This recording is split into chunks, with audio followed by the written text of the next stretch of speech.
Be not quick in your spirit to anger, for anger lodges in the heart of fools. That's Ecclesiastes 7:9.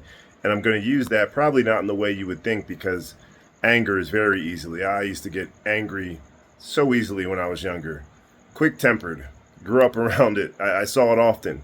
And I still have to really rein it in. And tonight was one of those perfect examples. I should have been home 3.5 hours ago. Today was one of those days where my patience kept getting tested and tested. Had somebody 40 minutes late for a meeting. I was already done everything I had to do and I was ready to go. I had to get to the next one. And they were like, well, I'm exiting. Sorry, it's the best I can do. I'm like, that's how you respond to being 40 minutes late? And then you get to work, another job, and to one thing after another. And then you think you're done, and then you stay for another 3.5 hours trying to fix a problem.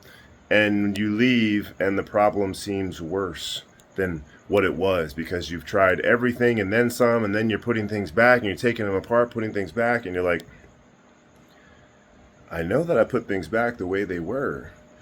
But then you start second guessing yourself, and then that can build frustration. Frustration can build to anger. Got to be slow to anger and put, even the most frustrating days here in this world at work or dealing with whatever we have to deal with is like a day in heaven for people all over the world, for people that are being human trafficked right now, for people that are being abused in so many different ways, for people that are living in poverty, that are praying for their next meal. To have this kind of frustration, it's nothing, it's so meaningless. And Ecclesiastes is all about that. So Ecclesiastes 7:9 is a perfect one to use for this, because there's so many things in this world that provoke anger. That's what everything in this world is trying to muster up in us, anger. But that is in the heart of fools, to get angry. And we can know that, but the flesh still stirs when the buttons get pushed, and there's a lot of spirits and principalities trying to push those buttons. And even when it's not intentional, things happen, life happens.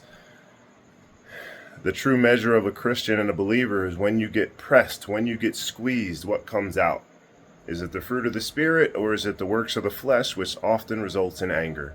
So I lift this up in a prayer that God will soften my heart so that I take joy in times like this, which I did not tonight, but I tried to suppress that and just calmly get through it. But it's still extremely frustrating when you spend the time trying to fix something and it does not work out.